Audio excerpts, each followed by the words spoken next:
You listen to member-supported, you-supported WBGO Newark, 88.3 FM, WBGO.org online.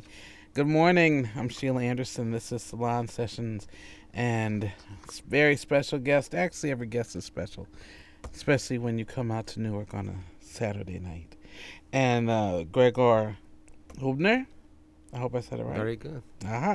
And we just heard El Violin Latino, the name of the release, and the song Tiempo de Almendra, and its original composition. It's an original composition, right? How are you? Good. How are you doing? Love Thanks for inviting me. Yes, well, we have a lot to talk about. You are a Grammy-nominated composer and violinist, contemporary, classical, and jazz, and your music has been described by the New York City Jazz Record as challenging and vivid, seamlessly incorporating chamber elements with avant-garde jazz. All About Jazz describes you as a virtuoso with broad experience in large and small classical ensembles. And this CD, in reference to this CD we just heard, explores the role of the violin in traditional Latin American music and praised by the Wall Street Journal as by turns sexy and sly, impassioned and dreamy. His collection of well-known tunes, unexpected arrangements, and original compositions brings together far-flung members of the fiddle diaspora. Now that is some praise. Yeah. Well deserved. Thank you. So talk to us, my dear friend, about how you even got here. What is your journey here from Germany to Harlem? Okay. Being my neighbor. I mean, the very beginning was my father is from the Czech Republic, and my mother is German. I grew up in Germany, and I grew up with gypsy music, you know, like Eastern European gypsy music, Hungary, Romania, Czech Republic, and it has a lot of improv in there. So I already grew up with like hearing music, and with my grandfather showed me tunes. So I was experienced with improvisation, let's say. And when I was 12, I went through the classical regular, you know, studies on the violin. You have to kind of do that on the violin because it's such a difficult instrument. Mm-hmm. When I was 12, I heard Duke Ellington on the radio. Actually, what really got me was like, I think on the TV it was the Glenn Miller story or something. But of course. And then I got into Duke Ellington. That was the first, and Count Basie and all these, you know, jazz greats.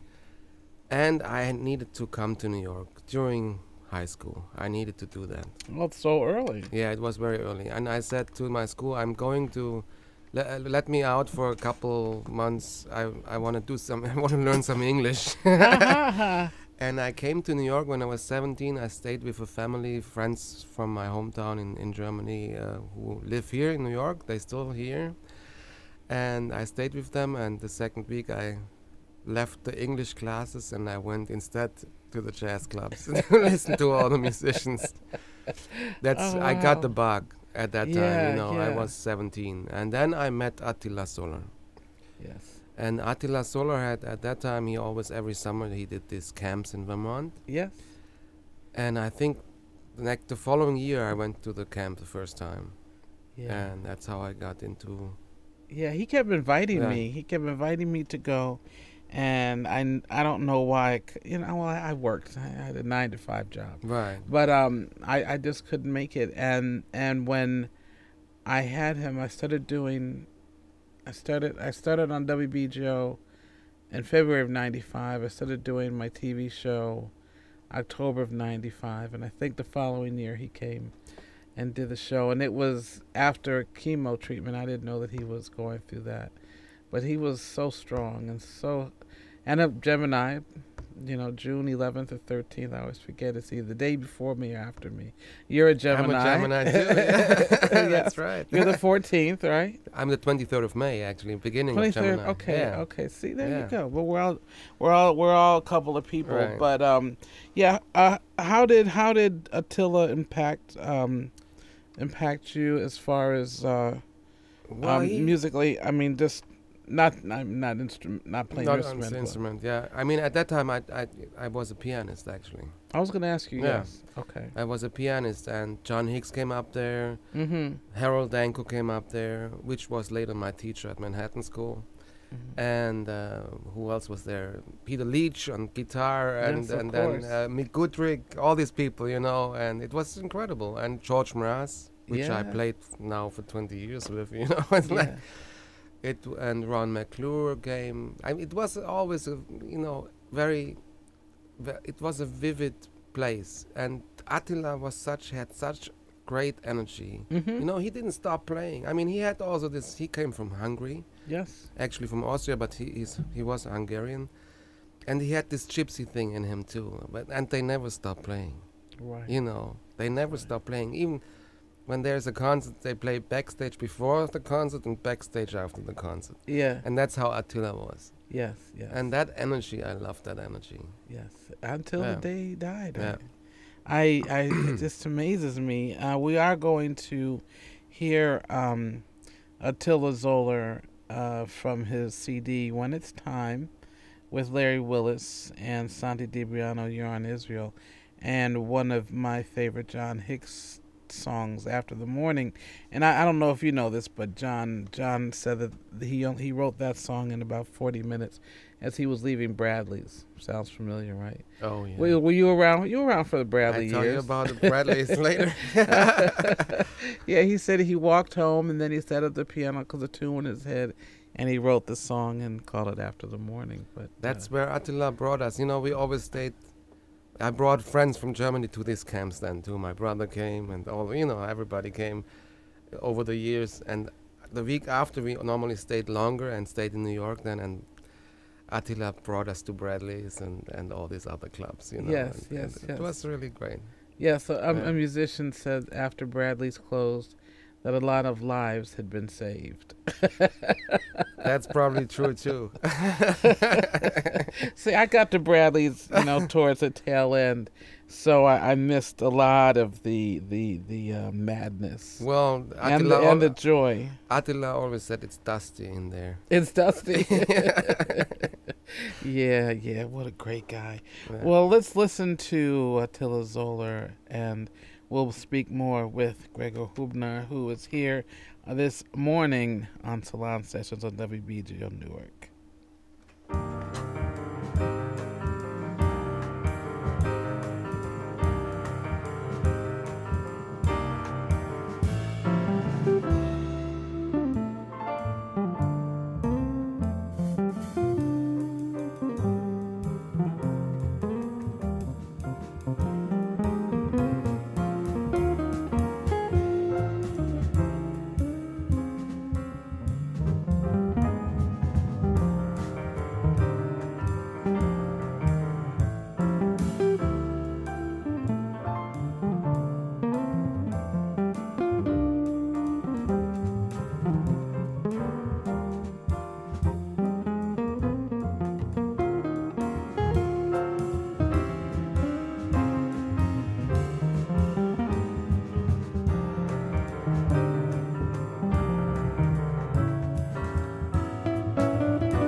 Attila Zoller on WBGO Newark, 88.3 FM, and WBGO.org. After the Morning, John Hicks wrote that song, and Larry Willis was on piano. I'm Sheila Anderson. This is Salon Session, and Gregor Huebner is here with me, violinist, composer extraordinaire, isn't it? Thank Sounds you. good. So let's continue to talk about our friend. Yes, John Hicks, but also I want to talk to you about your Latin side and Sirius, and we have a lot to talk about. Yeah. Well, John Hicks was also some person who influenced my life pretty much. And the funny thing is, after I went to these camps in the summer, but my father studied classical music, so I had to finish kind of undergraduate. I had to do the classical thing. Yeah. I was in Vienna doing it. But in Vienna, Idris Muhammad was living in Vienna at that time. See, I didn't know that. And they had a club. It was Who? next John to and Idris? No, Idris Muhammad together with the Austrian pianist and Charlie Ratzer was a guitar player who played with Chet Baker, actually. They had this club next to where I lived. Really? And they invited Johnny Griffin, they invited all these people, and it was only existing the 2 years I lived in Vienna. And I played, at night I went there, I played with them. Fritz Power was the pianist. So, and it was actually the rhythm section of Johnny Griffin when he played in that area. So, and so I learned a lot from them, and then I met Idris Muhammad when I moved to New York and took some lessons with John Hicks in his studio again, because they had a studio in New York together. It was such a incredible thing, My goodness. And now John Hicks was, like I said, very influential person for me. Yeah. I loved his playing. He was not a teacher, I would say. You had to bring a bottle of wine of course. to the lesson. That's all. Yeah. It's not a scotch or something like that. Not that. But it was cool. And then you had to stop. Told him, stop playing, play this chord again. like this. But I learned so much from him. Yeah. And an anecdote is like, I wrote this arrangement of "There's No Greater Love," and he loved it so much. I did a reharm thing, And at that time, I already played with Richie Byrack, I think, who is known for reharmonizations. And he loved it so much that every time I went to one of his concerts, I got in for free. Only because this arrangement, That's John. Yeah. That's John. I tell you. No, it was a great person. Yeah. I even wrote a string quartet for John. Did you? Yeah. So talk about. I want to talk about you and Latin jazz, but I want to talk about Sirius, your Sirius Quartet. How did you come to form that, and what was your vision? Well, I didn't form Sirius Quartet. Sirius Quartet did. is an institution, actually. What I've found out again now through the New York Philharmonics, they said Sirius Quartet, that's around since 25 years. So excuse me. I was like, okay. Okay. And it came out of the downtown avant-garde scene. There was this guy Dave Soldier, a composer also, who formed the quartet, and then out of this scene with John Thorne, all these people like Elliot Sharp, and out of this scene comes this quartet. And the only member which was there is Ron Lawrence, who formed that quartet. Of course. But the actual setup now is about 8 years. And I'm in the quartet even a little longer than that, and it changed. Maybe also because I, brought in a lot of different things from jazz, from my jazz side, also, or from the classical side, from the gypsy side, as a composer. So it became actually a string quartet of people who all write original music. Oh, okay. And it's very rare. I don't think any other quartet is there who, when they do their main program, it's all original stuff. Yeah. Written by the members of the quartet. Wow. We do a lot of different things. We play for other people. We just did Rufus Reed's next record, actually. Oh, excellent. Yeah, which was a lot of fun, actually. But we also play like avant-garde stuff still, so composers hire us for different projects. But our main thing is originals by ourselves. How challenging, or is it challenging, for you to switch gears from one genre to the next, or is it all just music to you? I mean, I think Lenny White said to me he's just a musician. He just a musician who can play all of these Right. different things. Well, you know, maybe my life would have been more easier if I said I just do one thing. Mm. But maybe that's the Well, gypsy soul. that's how I Yeah, feel about my yeah, life.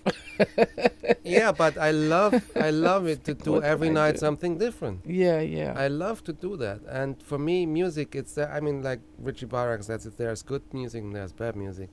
You know, it's just stylistically, I don't see, and it's breaking down. These borders are breaking down anyway. Of I think, course. you know, even if the music business going totally out, I mean, out of business. You know, Yeah, people yeah. don't have a sense of an album anymore. For example, they just listen to files and stuff like that. Yeah. So the styles, I don't think young kids even think about that anymore. Mhm. So it has to be taste. That's the thing. It Yeah. has to be tasteful, and then it's good music. You know, Yeah. that's what I think. And sometimes it's difficult to just switch gears right there, but I feel very comfortable with doing it. Yeah. You Now, know. now, what about your work in Latin jazz? Or I mean, did you morph into it? Did it come? I mean, The thing, yeah, it seems to me that you just have a little angel pulling you, directing you, guiding you every step of the way. that's It, that's it that's looks how I like feel sometimes too. That's Yeah. right. Yeah. But the thing is, I when I moved, I studied at Manhattan School of Music. You mean Jazz. moved here to the Moved States? to the States. I studied at Manhattan School. I didn't have money. Harvey S. told me Oh, did he? about a band down at Gonzalez, who always looks for strings. Ah. And it was called Jóvenes del Barrio. Johnny Almendra was the leader of that band.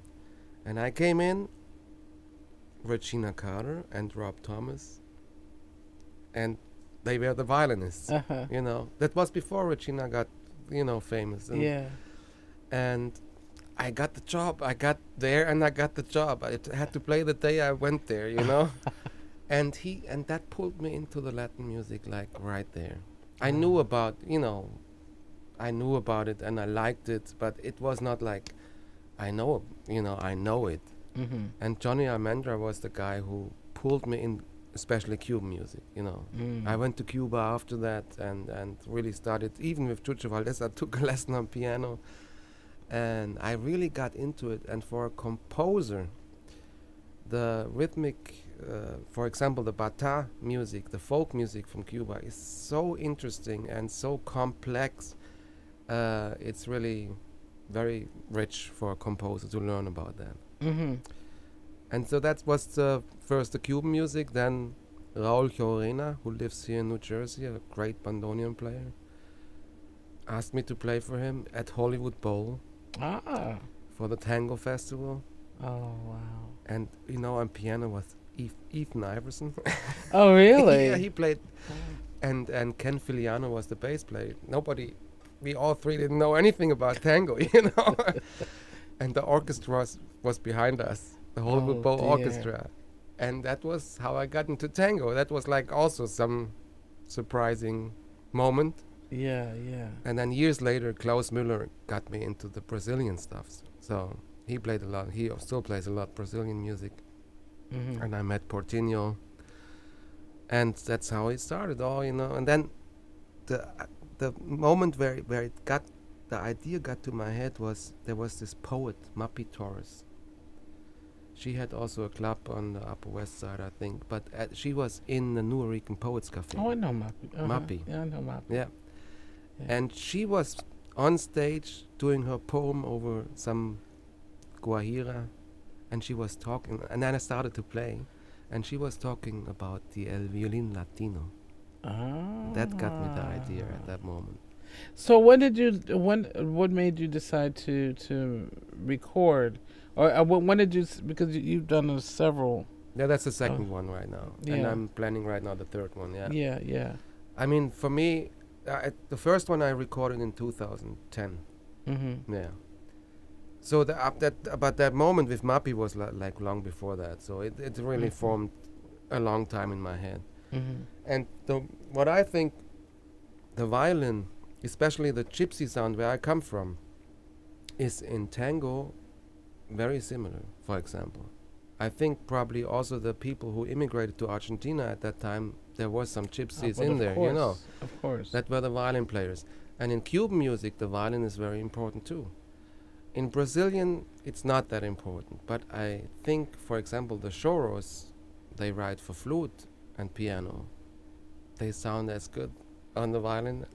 You know, they sound great on the violin too. And the music has this swing. And the violin works for all these three kinds of music, I think.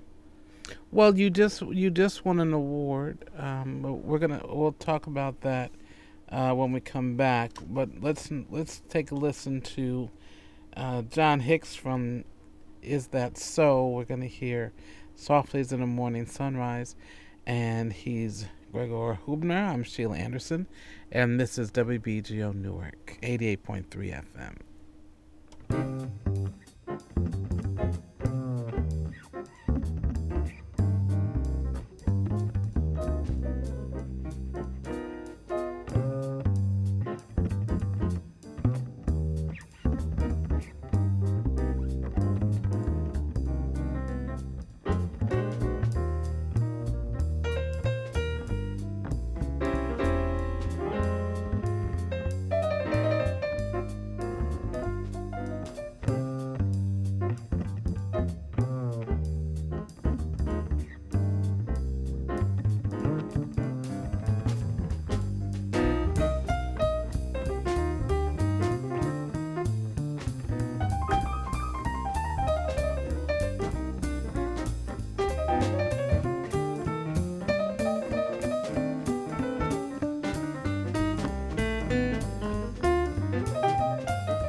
You listen to WBGO 88.3 FM and WBGO.org.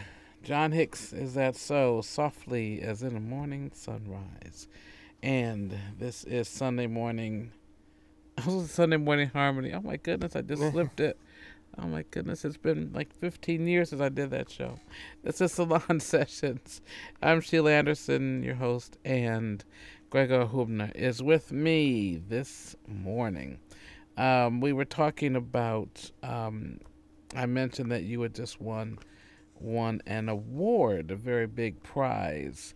Can you talk about what the award is and the prize? Yes.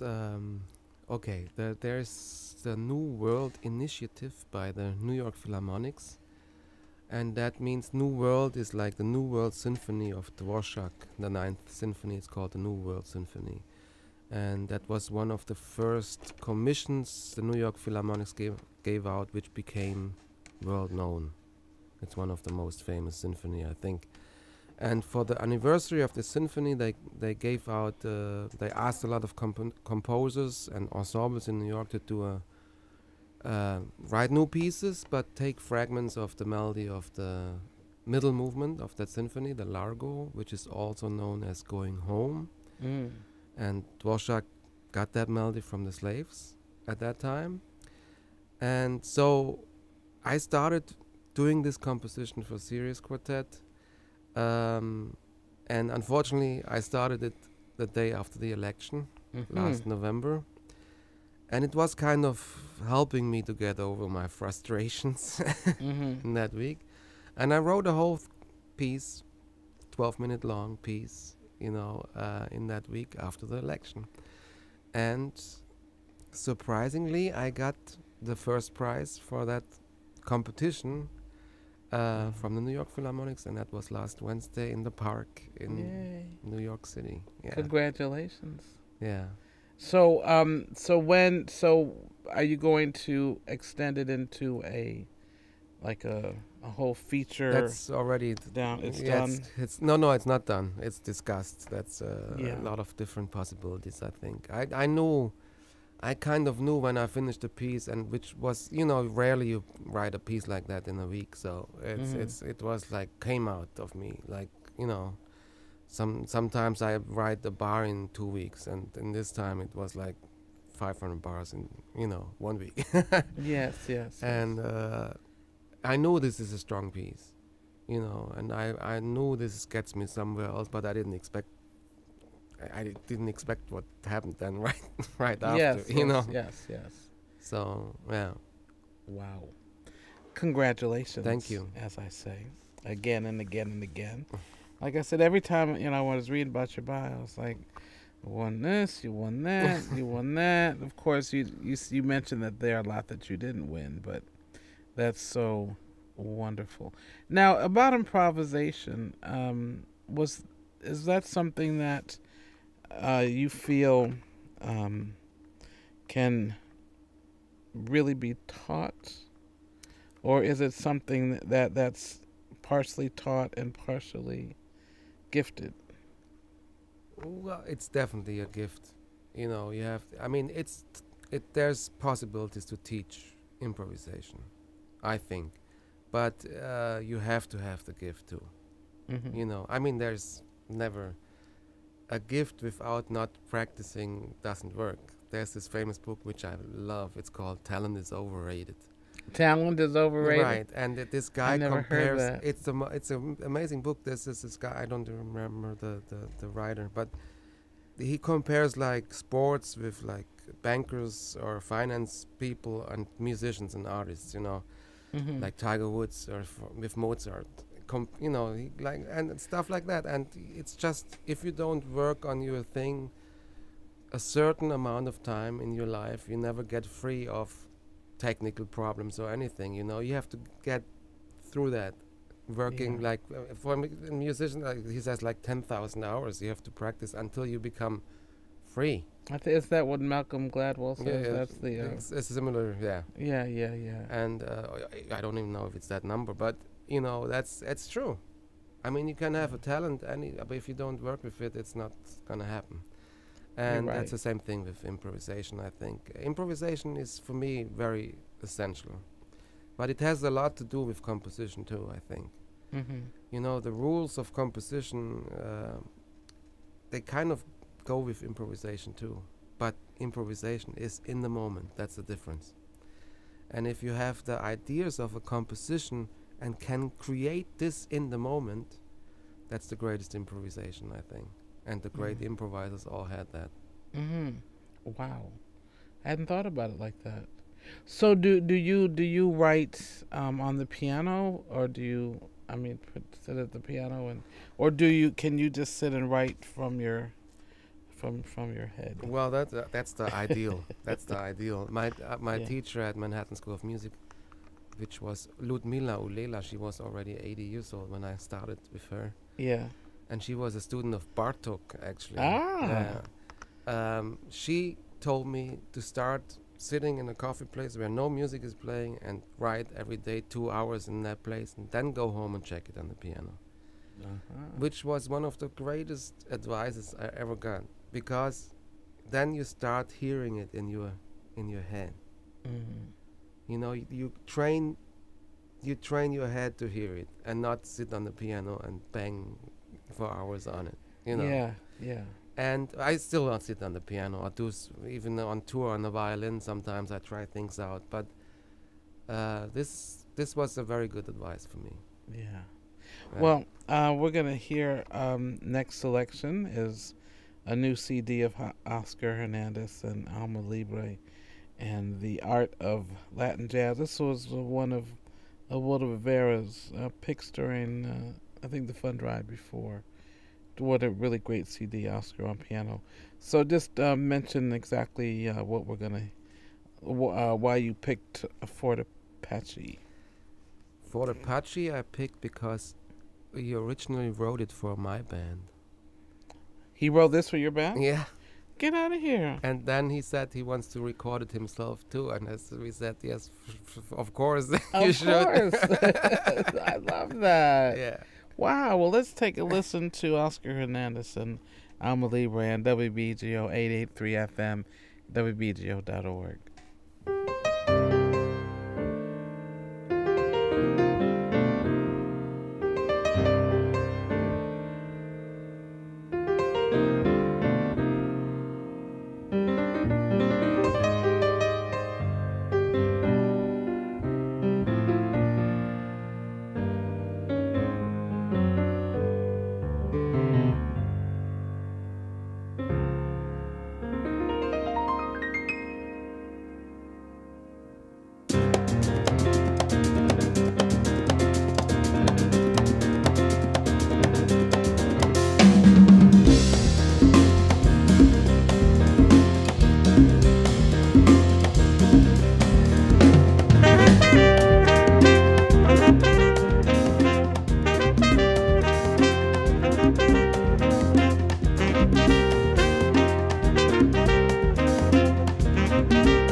You listen to WBGO Newark, 88.3 FM. Oscar Hernandez and Alma Libre. And I'm Sheila Anderson. He's Gregor Huebner. And we are talking about so much. I tell you, the hour goes too fast. We're talking about actually, we really haven't talked about the violin more specifically as an instrument. But because it is kind of known for as a classical instrument. Yeah. But over the years, my uncle played with Stuff Smith. Oh, really? Because he lived in Buffalo. They lived down the street from each other, and he wanted to take him on the road, but my grandparents said he was too young to go on the road at that time.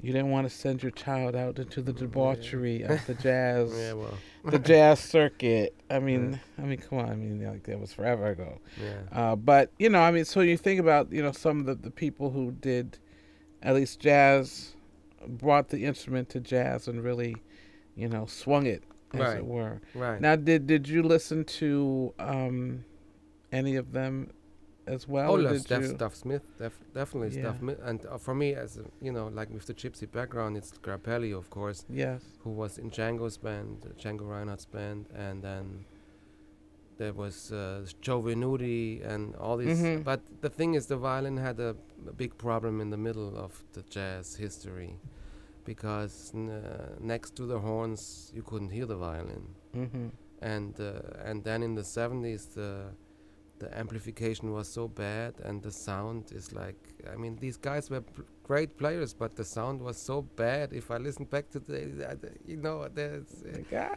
yeah, exactly. I hated jazz. Yeah. Yeah. But that changed a lot now. It changed a lot, and also the borders of styles broke down, and amplification is much better now. So it's coming up, And the good thing is, I just talked to Dave Liebman about this, because we had a concert with Richie Barak, became 70 in May. Ah, yes. And me on the same day 50, so we had big concerts in Europe because Richie Barak lives in Europe.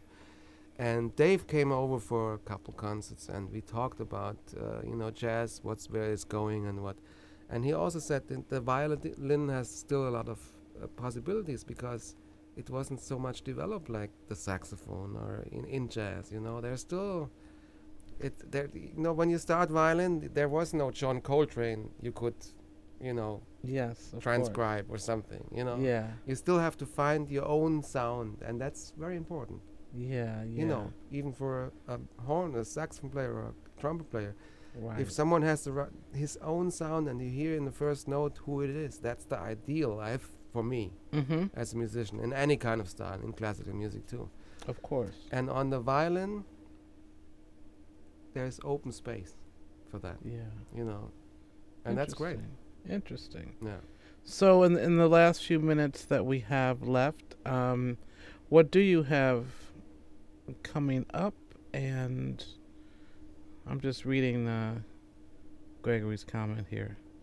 I'm like, okay, I'm sorry. I'm sorry. I'm reading Facebook, and people are making comments. Thank you. Actually, I'd like this hour to be as interactive as possible, because I like to know what's on everyone's mind, et cetera, et cetera. But anyway, what do you have coming up? Well, tomorrow we do a free concert with El Violin Latino. You mean today, the 18th? Yeah, the 18th, the Father's Day. Okay, happy Father's Day. You are a father. And on my block, we have a new little community park on 152nd Street. What? They cleaned up this park, and it's beautiful. What park? It's a small park, but that's on the block. On the block, right across from Dance Theater Fallen. Oh, you're down that way. Yeah. Ah, yes, of course. I know that. Okay, because I thought you were between Wildwood and Riverside, like me. Oh, you're that away. Right. Ah, yes. And we do a little concert from 4 to 5 for the community. Today? Sunday? Right. Really? Now, who's the we? El Violin Latino. Okay, yeah. got you. Yeah. Okay, so for those of you who are going to be in the city or up in Harlem already, Say that again. Say the 4 to address. 5, 152nd Street between Amsterdam and St. Nicholas Avenue, Yeah. right across from Dance Theater of Harlem. Yeah. We will Yeah. play tomorrow. Nice. Yeah. I do know that park. All right. And as far as composing and etc., what are you working on? Do you work on like 4 different things at once? As far Yeah, as sometimes that's how it is. But I Yeah. take El Violin Latino to Europe in end of June and beginning of July. We have like 10 days of a little tour. And Yeah. then I come back and get my children for the summer program. I have to see. We have to still. I mean, we pretty much know what we do now. So, but my son goes to Jazz at Lincoln Center. They have a camp for a week, and my daughter goes to Dance Theater of Harlem for 3 weeks. And but then excellent. then I also take them to Europe to my parents, which are still fit, and they have a Yeah. garden, which is great. And it's a cheap camp then. Oh, exactly. Now, what is your son plays violin as well? Right, and my daughter plays flute, so I have a little charanga band. Yes, that's great. Yeah. I played flute. Now I Yeah. just own one. You know, that's what I say. I own a flute. Okay. I want it to be Bobby Humphrey. She's gonna come on with me one day soon. I gotta hook her up. Anyway, it's been incredible having you this hour, and we're going to start the 1 o'clock hour with a selection from your Sirius Quartet. What are we going to hear? It's called Racing Mine, and it's an original composition of mine. Wow. You're a great writer. You really are. I love it. Thank you. Thank you for coming in. Again, this is Salon Session. He's Gregor Huebner. I'm Sheila Anderson. And we're going to start out Weekend Jazz After Hours at 1 a.m. after we find out what's happening with the arts calendar. And again, happy Father's Day. And you've been a great guest. And we will see you on the other side. Stay tuned on WBGO Newark 883 FM at WBGO.org.